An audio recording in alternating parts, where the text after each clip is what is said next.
Pour juste revenir un peu en arrière, moi ça fait 20 ans que je travaille dans le temps réel. J'ai commencé sur les simulateurs de vol, j'étais programmeur moteur.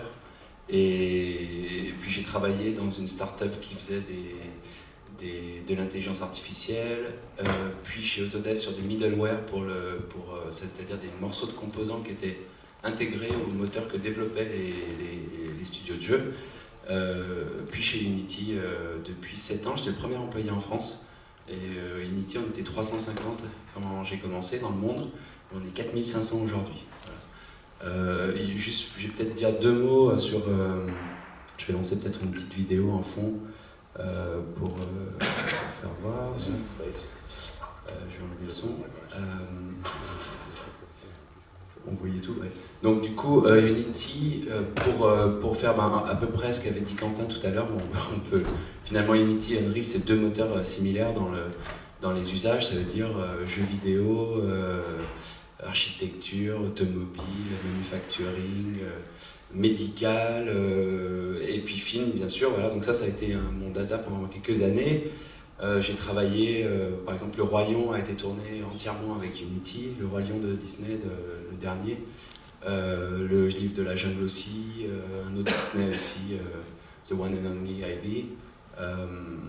On a aussi travaillé sur des studios virtuels, alors moins ces dernières années qu'avec Epic qui avait développé pas mal de systèmes, mais on avait par exemple, il y a Theories à Lyon qui avait déjà fait un court métrage comme ça, basé sur des technologies un peu moins chères, donc basé sur des projecteurs et des Vive trackers, mais ça marchait très bien, donc voilà. Donc il y a nous alors pour faire la différence du coup, nous historiquement, donc on est une boîte danoise de base, et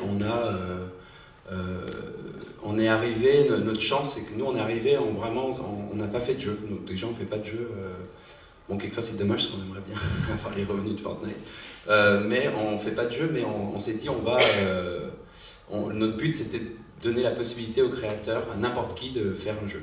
Et alors là on a eu de la chance, c'est on a commencé à faire ça sur Mac quand personne faisait des jeux sur Mac et quand il n'y avait pas de marché non plus.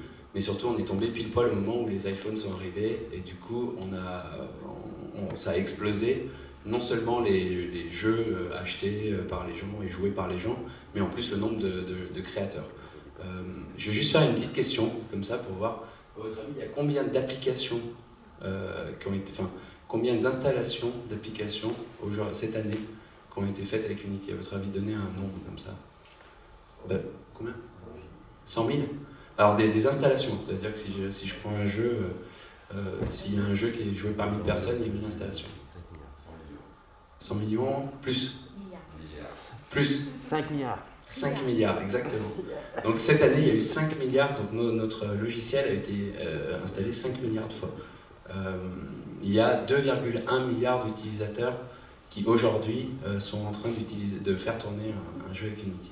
Et du coup, nous, voilà, historiquement, on est plus placé centré sur le mobile. Ça veut dire que quand on fait quelque chose, en général, on se dit il faut que ça tourne sur le mobile, parce qu'aujourd'hui, l'essentiel du marché est là. En fait, ça ne veut pas forcément dire qu'on ne fait pas de PC. Aujourd'hui, sur Steam, il y a à peu près 30 000 jeux, on va dire, dans les top 2000 ou dans le top du panier. Sur Steam, il y a 25 000 jeux qui sont faits avec Unity. Je pense qu'il y en a à peu près 6000 avec Unreal, et puis ensuite quelques centaines avec des moteurs plus personnels. Et ça, c'est quelque chose qui a beaucoup changé ces dernières années, parce que moi, quand j'ai commencé, la plupart des jeux n'étaient pas faits avec des moteurs partagés comme Unreal et Unity. Donc voilà. Et il fallait développer d'abord son moteur. Exactement. Certains grands studios le font encore. Exactement. Et ensuite développer le ou les jeux. Ce que fait par exemple Grand Theft Auto a son propre Exactement, moteur. voilà, comme Rockstar Games. Ouais. Voilà. Pour donner une idée sur le marché de la console et du PC, dans les top 10 des ventes, il y en a plus de la moitié qui sont encore faits par des moteurs maison. D'ailleurs, l'essentiel des gens qui font des moteurs maison sont dans les top 20 de Steam ou de consoles. Et ensuite, l'autre moitié, c'est partagé entre nous et Epic. Voilà. Et du coup, voilà. Et moi, donc, il y a un an, moi, mon rêve, c'était toujours de rassembler les créateurs de jeux et créateurs de films. Donc pendant quelques années, j'ai œuvré à ça. Et maintenant, j'ai pu étendre rester un peu un pied dans le film, mais quand même revenir dans le jeu, où je suis product manager de tout ce qui est la partie high-end graphics. Donc Unity, en fait, donc on est vraiment une boîte à outils, ça c'est peut-être aussi la deuxième différence, c'est ce qu'on disait tout à l'heure, il y a des moments, pour faire un fond vert, en fait, un plan, ça suffit peut-être avec de la parallaxe, et puis quelqu'un va pouvoir très rapidement coder ça, ou coder un système un peu custom. Donc nous on est une boîte à outils, et du coup notre moteur était fait pour tourner sur le mobile, et aussi sur le PC, du coup plus sur des jeux stylisés. Il faut savoir qu'aujourd'hui l'essentiel des gros jeux sont plutôt stylisés, en particulier sur mobile pour pouvoir les faire tourner. Donc on en parlait tout à l'heure sur le métaverse. Je viens juste préciser, jeu stylisé par rapport à... Donc stylisé, c'est-à-dire par rapport à photoréaliste. Donc ça veut dire, c'est marrant d'ailleurs parce que donc moi je suis product manager du high-end, donc on développe dans Unity, on peut changer le moteur graphique maintenant. On peut avoir un moteur basé sur la physique, donc comme ce qu'il y a dans Unreal Engine, pour pouvoir avoir du rendu photoréaliste. Et on a un moteur qui est fait pour tourner, pour faire du rendu plus stylisé ou moins photoréaliste, mais qui est plus performant pour pouvoir tourner sur du mobile. D'ailleurs, c'est marrant parce que moi, il y a des gens quelquefois qui m'écrivent sur les forums qui me disent « Mais ça sert à quoi le photoréalisme? Quel est l'intérêt de faire un truc qui a l'air vrai ?» C'est assez marrant. Et ça, je trouve que c'est vraiment un point intéressant dans le métaverse. C'est que finalement, il y a vraiment deux familles. Il y a des gens qui veulent un métaverse qui ne ressemble pas au vrai monde et des gens qui veulent un métaverse qui ressemble au vrai monde ou qui veulent... qui a l'air aussi vrai que le vrai monde, mais peut-être un peu déformé. Ou, voilà. Donc et les deux ont raison. Donc, voilà. Je passe vite fait. Donc voilà, c'était juste pour dire que c'est vrai que j'ai discuté avec des gens hier. Nous, on peut faire aussi du rendu qui est assez joli. Donc c'est pas forcément Unity c'est moche et Unreal c'est joli. Nous, on n'a pas dit ça, voilà. Si tu le dis. Non, mais quelquefois il y a des gens qui pensent. Voilà. Et voilà, donc par exemple, il y a une série de 52 minutes, de 52 épisodes qui a été fait sur Unity. Ça, c'est un jeu magnifique, juste pour vous faire voir. Donc ça s'appelle Lego Builders Journey, ça utilise le ray tracing temps réel. Donc ça, c'est un jeu vraiment magnifique. Du coup, on a vraiment l'impression de bouger les briques. C'est super magnifique et ça a été fait par une équipe de 3 personnes. Et il y a la version mobile aussi, qui est un tout petit peu plus stylisée, un peu moins réaliste. Voilà. Donc, on en vient à notre sujet. Donc, globalement, je vais pas trop parler d'Unity, je vais essayer de parler du métaverse très rapidement. Donc la définition, il y a des millions de définitions, moi j'ai pris celle de Wikipédia, parce que finalement Wikipédia, ils ont des bonnes définitions. Je vais pas la lire en entier, mais en tout cas, j'ai quand même la lire en français, on va dire. Donc le métaverse, c'est un espace collectif virtuel qui est créé par la convergence de la virtualité et du monde physique, avec une persistante physique de l'espace virtuel. Alors on va voir, je pense que je vais essayer de le décortiquer. Après, c'est la somme de tous les mondes virtuels augmentés et de l'internet. Méta vient de au-delà et verse de univers. Voilà. Et du coup, il y a quelques mots-clés là-dedans, et je pense qu'en fait, c'est vraiment important, parce que c'est ça. Convergence physique, monde virtuel, monde augmenté, internet, monde virtuel, persistance, 3D et partagé. Et alors, comment est-ce qu'on en est arrivé là, en fait, au métaverse? Pourquoi est-ce qu'on en parle que maintenant, finalement, ou pourquoi on en parle beaucoup maintenant? Donc j'ai fait presque une frise, parce que c'était le thème de la conférence. Et du coup, globalement, c'est important de voir vraiment l'évolution qui est là pour pouvoir voir ce qui arrive après. Donc en gros, il y a eu 4 grosses évolutions. La première, c'est une évolution du hardware, c'est-à-dire que les ordinateurs personnels, puis les consoles, puis les mobiles, les tablettes, et puis récemment les casques de réalité augmentée et les casques de réalité virtuelle. Tout ça, c'est une prolongation. Chacun a amené la technologie du suivant. La même chose pour la connectivité, ça veut dire Internet, les réseaux locaux, les réseaux mobiles, les réseaux haute vitesse, qui ont permis de faire du streaming, et par-dessus le streaming, de la latence faible qui va permettre d'aller interagir avec le stream. Ensuite, l'évolution de la digitalisation. Ça veut dire qu'en fait, je ne sais pas si on s'en rend compte, mais en fait, on a digitalisé notre monde depuis 30 ans. La musique est digitalisée, le film est digitalisé. Finalement, on en revient aux biens essentiels qui ne sont pas digitalisés aujourd'hui. Nos réseaux sociaux, enfin notre vie sociale est aussi digitalisée quelque part. Le monde est digitalisé avec le géoréférencing, et de plus en plus les objets sont digitalisés. Donc, par exemple, il y a 40 ans, quand on faisait un avion, si on faisait un Airbus, je crois que la 320 c'était le premier qui n'a pas été fabriqué, mais avant on fabriquait d'abord l'avion en entier, puis ensuite on le testait, puis après on fabriquait les modèles dans lesquels on allait voler. Aujourd'hui, le premier avion réellement fabriqué, c'est celui qui est le premier vendu. C'est-à-dire qu'il a été complètement digitalisé avant, il a été complètement virtuel, puis ensuite il est fait. Tous les meubles Ikea, tout le catalogue Ikea est entièrement virtuel. Et il est à la fois interactif et à la fois utilisé pour faire le rendu. Et puis, la dernière étape de la digitalisation, c'est le machine learning et l'IA dont on a vu hier, qui va permettre de rajouter une surcouche à la digitalisation, c'est-à-dire qu'il va pouvoir en plus traiter l'information de digitalisation. Et la dernière partie, c'est la richesse des mondes virtuels.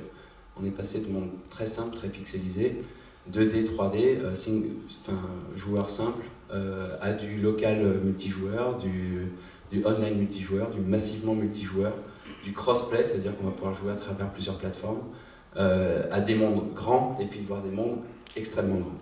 Voilà, donc c'est là où on en est. Et en fait, globalement, si on regarde et qu'on prend encore un petit peu de recul, on est passé d'une réalité physique qui nous a occupés jusqu'aux années 60, 50, 60, c'est-à-dire qu'on touchait des trucs et notre monde virtuel, c'était le monde métaphysique, c'est-à-dire la religion, les pensées, etc. Et en fait, sans s'en rendre compte, je pense que depuis 50 ans, on a fabriqué notre monde virtuel, petit à petit, avec les mondes virtuels, l'Internet, la 3D, la persistance des données, quand on a commencé avec SimCity à fabriquer des mondes qui commencent à vivre et qu'on commence à enrichir, partager et augmenter. Et en fait, on l'a construit, c'est fait, on a construit toutes ces briques-là. Et en fait, pourquoi on parle du métaverse maintenant? C'est parce que tout ça doit converger. Donc ça, c'est mon point de vue sur le métaverse. Donc la convergence, j'ai beaucoup de slides avec plein d'informations, je parle beaucoup, désolé. J'espère que je ne vais pas vous endormir. Donc la convergence, elle se fait à 4 niveaux. La convergence d'abord du hardware. Donc aujourd'hui, là, il y a un jeu fait. Donc moi je disais, on ne fait pas de jeu nous directement nous-mêmes, et on n'a pas de Fortnite, mais par exemple Genshin Impact, c'est un jeu pareil qui est extrêmement joué, multijoueur dans un univers civilisé. Là, si vous voyez les deux vidéos, à gauche c'est sur PC, à droite c'est sur mobile. Les gens jouent en crossplay. Enfin Fortnite c'est pareil. Aujourd'hui, il y a une convergence, c'est-à-dire que les gens ne veulent plus se poser la question est-ce que j'ai la bonne plateforme pour jouer. Ils veulent juste participer à ce monde-là, quelle que soit leur plateforme. Un autre exemple qui est assez chouette, si vous avez l'occasion d'y jouer, c'est super chouette, s'appelle Phasmophobia. C'est un jeu, je vais essayer d'agrandir peut-être. Je sais pas si ça a marché, non ça marche pas. Si ça marche. Hop. Phasmophobia, c'est un jeu, c'est une sorte de Ghostbuster en multijoueur sur lequel on peut se connecter soit depuis un PC, soit depuis un casque VR. Et du coup, on doit chasser des fantômes en groupe, on est des enquêteurs dessus, et du coup, c'est multijoueur et crossplay VR PC. Et puis voilà, et on peut voir aussi même que même les outils, finalement, le hardware donne de plus en plus d'outils de création de contenu. Par exemple, quand on téléphone sur FaceTime, on peut avoir un visage animé d'animal ou de n'importe quoi en 3D. La deuxième convergence, c'est celle des workflows et des moyens de production. Donc tout à l'heure, il y avait une question sur les assets et les librairies. Ça, c'est quelque chose qui était fondamental, par exemple, quand j'ai travaillé dans le film, c'était comment est-ce qu'on arrive à faire fusionner... pourquoi je ne suis pas en plein écran comment faire fusionner les assets, en fait, comment réutiliser les assets. Et donc c'est assez simple pour les assets physiques, justement, photoréalistes. Et globalement, il y a deux grandes familles, on va dire, 3 grandes familles. Il y a le scan de matériaux et d'assets, avec la photogrammétrie, puis 2, la génération d'assets procéduraux, donc comme substances qui vont reproduire procéduralement un matériau, au lieu de... Finalement, quand on fait les sièges du théâtre, ils ont l'air tous pareils, mais en fait, on sait qu'on a appliqué le même tissu, mais c'est pas forcément qu'on a pris exactement la même bande de tissu qu'on a répété plein de fois. Donc c'est plutôt procédural finalement dans ce sens-là. Donc par exemple, et du coup ça c'est quelque chose sur lequel les grands acteurs comme Epic ou nous, on se place. Epic donc a fait l'acquisition de Quixel il y a 1 an, ou deux. Nous, on a fait l'acquisition de SpeedTree. Donc, je vous fais voir. Donc, SpeedTree, c'est la librairie d'assets qui est la plus utilisée dans le cinéma. Donc, Le Roi Lion, Le Livre de la Jungle, Star Wars. Enfin, dès que vous voyez un arbre en 3D dans un film, en général, c'est SpeedTree. Donc, SpeedTree a rejoint Unity il y a quelques mois.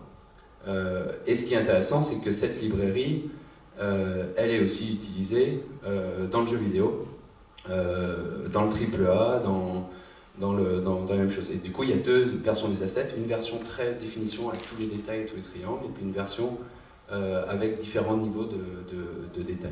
Voilà. Donc ça, la convergence des workflows, elle est importante. Il y a la librairie d'assets, mais il y a aussi des formats. L'autre convergence, c'est la convergence des industries et des IP. Ça veut dire qu'aujourd'hui, il n'y a plus le film d'un côté, la musique, le jeu vidéo, etc. Tout ça se mélange. D'ailleurs, il y a de plus en plus de biopics sur la musique, il y a de plus en plus de concerts dans les mondes virtuels. Voilà. Et en même temps, même dans les IP, c'est-à-dire les propriétés intellectuelles, il y a de plus en plus aussi de contenu individuel, c'est-à-dire que les gens vont venir créer leur propre contenu. Voilà. Donc ça, c'est la troisième convergence qui fait qu'on est dans un début de métaverse, on va dire. Et la quatrième, c'est la distribution. C'est la distribution et les services. C'est-à-dire que, dont je parlais tout à l'heure, on disait qu'on a tout digitalisé. Aujourd'hui, on stream de la musique, on stream de la vidéo.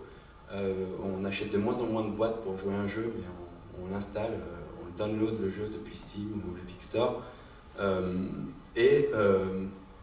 Et même, on commence à streamer du jeu vidéo comme on stream un film. C'est-à-dire que demain, en fait, Netflix, dans votre abonnement Netflix, vous pourriez jouer à des jeux vidéo potentiellement. À partir du moment où on peut streamer une image et qu'il y a une latence assez faible et qu'on peut interagir, n'importe qui demain qui stream du film pourrait devenir streamer de film, de jeu. Donc il y a une cohérence comme ça qui vient que tout d'un coup, notre contenu est streamé. Et en plus, on est passé dans un business de subscription, ça veut dire que le jeu est encore quasiment le dernier qui n'est pas majoritairement en souscription, le Xbox Game Pass, tout ça c'est en train de venir en souscription. Et puis le jour où tout est en souscription, du coup les services vont commencer à s'agréger. Et ensuite, en dessous de ça, il y a toute une infrastructure dont je vais parler plus tard, de services qui vont permettre de faire tourner tout ça, parce que c'est une complexité assez folle d'avoir 5 milliards d'habitants qui sont en train de regarder Netflix en même temps, qui streament des jeux, qui écoutent de la musique, et si on rajoute par-dessus ça des multijoueurs, des gens qui font des actions financières, tout ça, il y a énormément de choses. Voilà.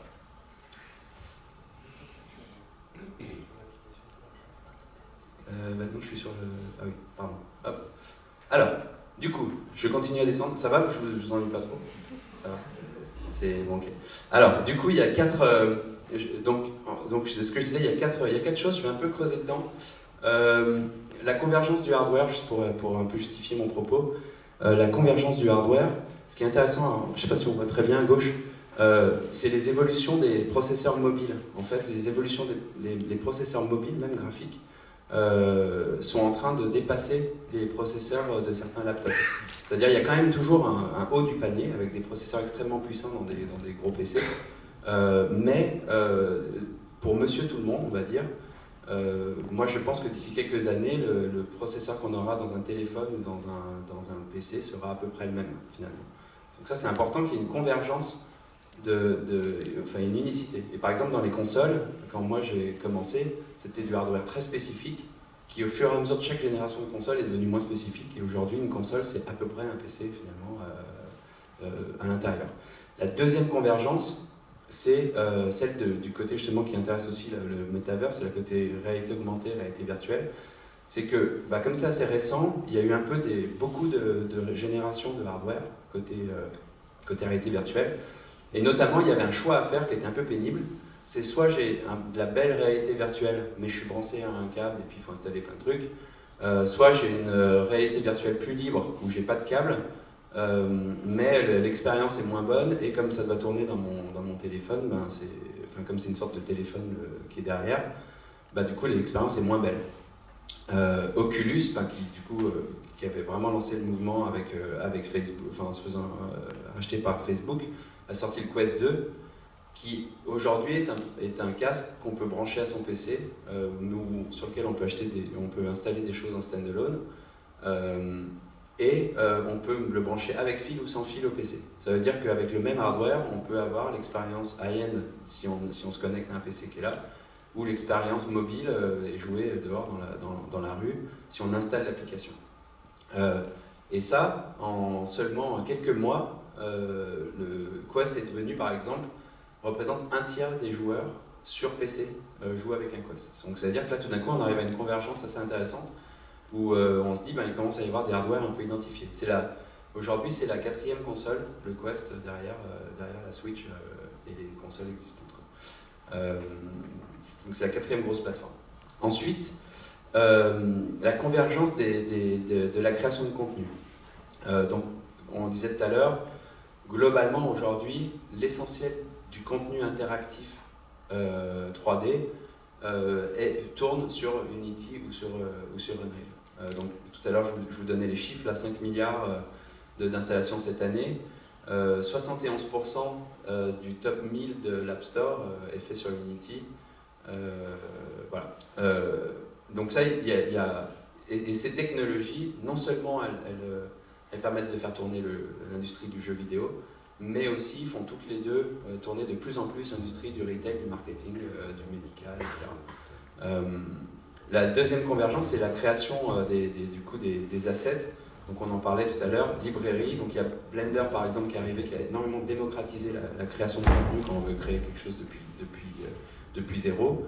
Il y a de plus en plus de databases d'assets et elles sont encore et comme les moteurs de jeu justement, nous par exemple avec le moteur physique qui en fait a une description des matériaux et des shaders qui est celle du monde précalculé.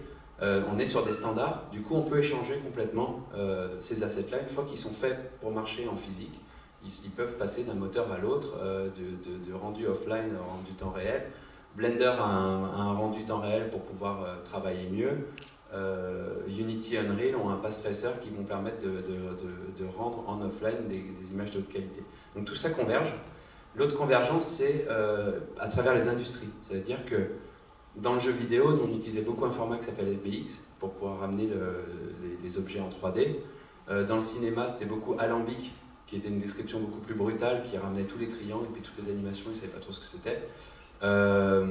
Et USD qui a aussi beaucoup monté, qui essayait un peu de se positionner entre les deux.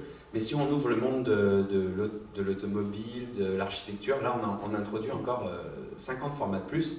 Ça aussi c'est une convergence qui arrive, ça veut dire que nos moteurs aujourd'hui permettent d'importer tous ces formats-là et d'aller les transformer en de nouveaux assets qui vont à la fois tourner sur des plateformes high-end pour faire de la haute qualité visuelle, ou de faire des versions plus compactes, on va dire, pour pouvoir tourner sur un téléphone mobile ou sur une application web. On va permettre aussi d'extraire les informations, de choisir si on veut extraire ou mettre ensemble les informations de ces modèles-là. Par exemple, quand on importe un véhicule, par exemple je crois que chez Volkswagen, aujourd'hui, ils ont vraiment, à chaque étape de la production, ils utilisent Unity. Donc au moment du design, ils vont utiliser Unity. Donc ils prennent leur modèle tel que les designers le font. Et après, ils le passent à travers une moulinette qui va leur faire une version temps réel qu'ils vont pouvoir revoir en VR, par exemple, et annoter. Et là, ils ont besoin d'avoir encore toutes les données d'origine. C'est-à-dire qu'il faut savoir que ce boulon, c'est un boulon, et c'est quel type de boulon. Et il va falloir avoir une information sur toutes les pièces. Donc ils génèrent un modèle pour cette étape-là. Puis après, il y a une étape de simulation. Là, ils n'ont plus besoin du boulon, ils veulent juste avoir une version plus légère. Du coup, ils ont une deuxième recette de transformation. Donc on a racheté une boîte qui s'appelle Pixies, qui fait ça depuis 10 ans, plus de 10 ans, qui travaille avec l'industrie de l'automobile et de l'aérospace, et qui vont transformer à chaque étape, comme ça, le modèle original en un autre modèle adapté à l'usage. Et la dernière partie, c'est les stores. Donc on en a parlé tout à l'heure. Quand on veut assembler son métaverse soi-même, il faut un moteur, mais en fait finalement le moteur c'est qu'une boîte avec un ensemble de features. Et ensuite, on assemble des assets dedans, et à la fin il faut aussi, forcément il y a des choses qui sont un peu typiques de notre jeu, qui sont un peu plus spécifiques. Et nous, quand on a commencé chez Unity, on n'était pas beaucoup, Et on ne pouvait pas faire toutes les features du monde, on ne pouvait pas faire l'eau, on ne pouvait pas faire les voitures conduisibles, les clouds, enfin voilà, tous les effets atmosphériques. Donc on a créé un store sur lequel les gens pouvaient développer ces choses-là et pouvaient en faire des variantes qui marchent bien pour le mobile, une autre qui marche bien pour du high-end, etc. Donc les stores, c'est clé parce que ça fait partie du puzzle quand on veut créer son propre métaverse. Et la dernière partie, c'est le côté assisté. Ça veut dire qu'aujourd'hui, on est dans un monde où on veut créer du contenu beaucoup plus rapidement. Parce qu'en fait, les métaverses, forcément, ça veut dire plusieurs univers. Ce qui veut dire, un, c'est au moins aussi grand que notre monde, et deux, il y en a plusieurs. Ça veut dire qu'il va falloir créer énormément de contenu. Et en fait, on ne va pas pouvoir le créer à la main. Même si on réutilise des librairies d'assets, on ne va pas pouvoir le faire tout à la main. Du coup, il faut que ça soit assisté. C'est-à-dire qu'il faut que, ça soit interactif pour qu'on puisse créer du contenu en direct, en live, et pas être dans un processus. Donc par exemple, nous on a sorti 2 companion apps, je pourrais vous la faire voir après, j'aurai pas le temps là, mais voilà, il reste 2 minutes. Non, j'ai commencé à regarder. Donc par exemple, on a sorti 2 apps, vous l'installez sur votre téléphone, vous vous connectez à l'éditeur et vous pouvez prendre en main la caméra de Unity. Le contenu d'Unity est streamé dans notre application et vous pouvez enregistrer des takes de caméra, faire l'autofocus, etc. Tout ça est géré directement, comme ça c'est la meilleure façon de prendre en main une caméra. Et on a une deuxième app, on prend l'app, elle se connecte aussi à Unity, vous prenez le contrôle du visage d'un personnage, comme ça vous faites les animations. Et ça permet vraiment de directement faire le contenu en live. La deuxième partie, c'est le scan. Donc, par exemple, et encore une fois, les technologies sont de plus en plus disponibles dans les téléphones. Dans un iPhone, il y a un scanner LiDAR. Il y a plusieurs applications. Nous, on a fait l'acquisition d'une qui s'appelle RestAR, qui permet avec son téléphone d'aller scanner un asset et puis paf, on peut le mettre directement dans Unity quasiment. La dernière partie, c'est la partie machine learning. Pareil, on a fait une acquisition. C'est juste, en fait, c'est pas pour dire que Unity a fait plein d'acquisitions, c'est juste pour dire que tout ça, en fait, toute cette démarche de fabriquer des mondes grands, multijoueurs, etc., c'est une démarche que font nos deux entreprises dans cet avenir-là qui arrive. Donc nous, on a acquis Art Engine, qui utilise le machine learning pour traiter les données scannées. Donc, par exemple, quand on prend une photo qu'on veut la scanner, il faut la nettoyer, il faut enlever les choses qui sont trop répétitives pour que ça soit un peu générique. Il faut enlever les bords quand on veut faire qu'elles soient répétitives. On veut éventuellement faire des variantes parce que si on a pris en photo un rocher, on ne veut pas la même texture pour tous les rochers, donc on a envie de générer un peu des variantes. Donc le machine learning est parfait pour ça. Et on va même pouvoir appliquer des filtres de stylisation. Comme ça, à partir d'un objet physique, comme on disait tout à l'heure, pouvoir générer une version stylisée. Et ça, on pense que de plus en plus, ça va être entièrement accessible depuis son mobile, et puis on le met dans le moteur et ça tourne direct. Voilà. J'ai pas lancé les vidéos, c'est pas grave. Et la dernière étape, non, il y a encore 2 étapes, j'ai trop de slides. L'autre étape, c'est le contenu et les IP. Donc, en fait, un des principes du Metaverse, c'est qu'il n'y en aura pas qu'un. Pour une bonne raison aussi, c'est que chacun n'a pas envie, forcément, un Metaverse, c'est comme une boîte de nuit ou un bar, on n'aime pas tous les mêmes. Et du coup, il faut qu'il y en ait plusieurs. Et puis aussi, on n'a pas envie forcément d'aller écouter, de faire les mêmes choses dans les endroits. Donc il y en a plusieurs. Donc il y a les Digital Twins. Donc là, c'est un métaverse dédié à reproduire des assets du vrai monde sur lesquels on va pouvoir les maintenir, enfin les designer puis les maintenir. Tout ce qui est retail, showroom, exhibition, musée, qui vont être dédiés à aller visiter quelque chose, le voir, le configurer. L'entertainment, donc aussi bien pour les concerts virtuels que pour le broadcast. Ça c'est intéressant, on a sorti ça hier. C'est un truc qui s'appelle Metacast. Attention, c'est violent. C'est de la capture volumétrique pour le broadcast qui va permettre de jouer, de voir un contenu et de pouvoir s'arrêter puis de pouvoir repositionner la caméra dans le volume à n'importe quel moment. Donc ça c'est tout nouveau, sorti, ça a été annoncé hier. Et puis un truc qui est super intéressant, c'était le créateur de Pokémon Go. Lui, il appelle ça le Real World Metaverse, c'est-à-dire le métaverse du monde réel, où lui, il a peur du métaverse flippant, genre on on est blindé de trop de choses, etc. Pour lui, il voit un métaverse qui soit beau et agréable, où quand on regarde autour de nous, on voit il est peuplé de créatures fantastiques et qui ont l'air de vraiment vivre dans le monde. Et ça demande beaucoup d'efforts encore, parce qu'il va falloir avoir une vraie représentation du monde réel dans le monde virtuel pour que le monde virtuel puisse réagir à ça. Voilà, donc création, les métaverses sociaux, les métaverses de contenu, ça veut dire des métaverses dans lesquels on crée du contenu auquel les autres gens vont jouer, comme Roblox, et puis le métaverse de jeu qui lui est déjà finalement très développé. Voilà. Ouais, super. Hop. Et une dernière partie, puis je vais sauter après, je pense, à la conclusion, c'est les services. Et ça, c'est vraiment important. Ce qu'il faut avoir conscience, c'est qu'aujourd'hui, vous pouvez créer votre propre métaverse. Chacun de nous ici pourrait créer son propre métaverse. Ce qui est vraiment compliqué, c'est que si on veut faire un métaverse qui soit un peu grand et qui scale, un petit métaverse où on veut inviter quelques amis, ça va, c'est facile. Dès que c'est un peu grand, il y a tout un tas de choses à faire. Ça veut dire, il faut des analytiques et des choses pour le setup sur notre métaverse, parce que finalement c'est quand même un monde qui vit, donc il faut pouvoir le configurer, il faut pouvoir l'adapter aux régions. Par exemple, dans le jeu vidéo, les gens ne reçoivent pas forcément le même contenu en fonction des fêtes locales, en fonction des événements locaux, donc ça veut dire qu'il va falloir adapter tout ça. Il faut tout un tas de services de protection pour pas qu'il y ait du piratage, pour qu'il y ait des droits. Il faut de la monétisation qui peuvent être soit une monnaie locale, soit de la publicité, etc. Parce que du coup, comme ça coûte cher finalement de faire vivre un métaverse, il faut le monétiser. Des services de communication, ça aussi pareil, l'infrastructure coûte très cher pour pouvoir faire discuter des gens entre eux. C'est des serveurs, ça coûte assez cher en maintenance. Même les services multijoueurs, ça veut dire mettre les serveurs pour pouvoir connecter ensemble, ça coûte quand même assez cher.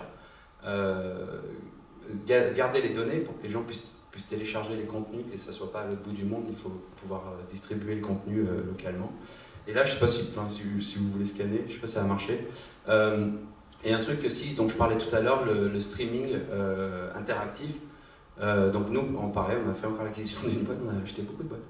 On a acheté Furious qui fait du pixel streaming. Donc c'est-à-dire que vous faites une application sur Unity, vous la mettez sur Furious et vous recevez une adresse web et vous pouvez avoir le contenu qui tourne sur un PC haut niveau qui tourne dans votre browser web. Donc là, je ne sais pas si ça marche pour des gens ou pas. Ouais. Oui.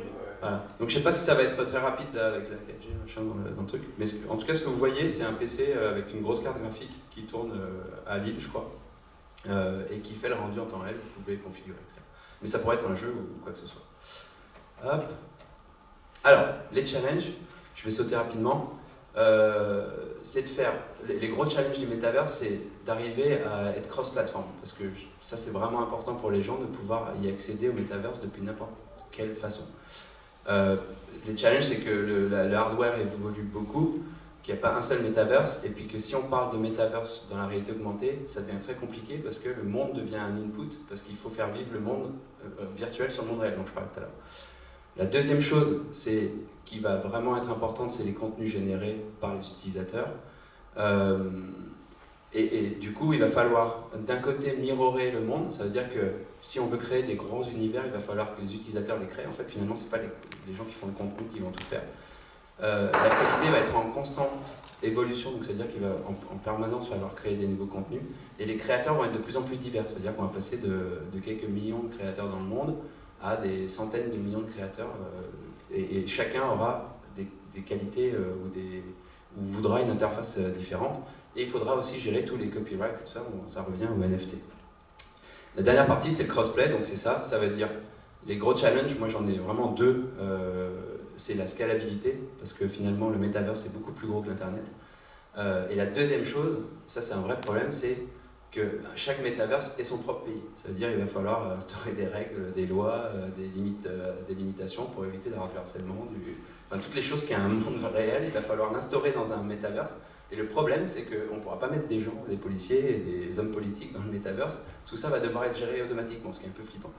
C'est aussi un exercice intéressant de construction de monde. Voilà, exactement. Ouais. Et donc ma vision, c'est que bon, tout ça c'est de la technologie. Et à la fin, tout ça c'est fait quand même pour nous en fait. À la fin, il ne faut pas qu'on oublie. Parce que quelquefois, quand on parle du métaverse, on a l'impression qu'il se construit tout seul et puis qu'il va nous bouffer. Et en fait, tout ça est une évolution de nos besoins. Et voilà. Et ça c'est mon dernier slide. C'est où est-ce qu'on va pour moi, alors là, je suis parti 30 ou 40 ans en avance ou 100 ans, je sais pas. Mais globalement, voilà, on a la convergence du hardware a mené à une situation aujourd'hui où on a soit un écran trop petit, soit un téléphone trop grand, soit un truc pas assez puissant. Et du coup, on voit qu'aujourd'hui, ne plus avoir d'écran, ça serait la solution finalement. Du coup, la réalité augmentée me paraît l'évolution nécessaire suivante. C'est-à-dire qu'on ne peut plus continuer à se balader dans la rue en regardant son truc, c'est plus possible. On ne peut pas accéder au monde entier avec un seul doigt. Donc la réalité mixte pour moi sera le prochain point, c'est sûr qu'il va arriver. La deuxième convergence, donc la digitalisation, j'en ai déjà parlé, c'est le fait que le contenu aujourd'hui il est fait par des gens mis dans un player et puis ensuite les gens y jouent. Ça c'est le changement, c'est qu'à mon avis, l'essentiel du contenu, quand on créera du contenu, on le mettra dans un cloud et il sera partageable sur tout un tas d'applications et les gens pourront, comme on en parlait sur les NFT l'autre jour avec John ce matin, c'est-à-dire qu'on pourra accéder un peu à tous les contenus de tous les gens et puis dire tiens je le veux, je le mets dans mon univers ou pas.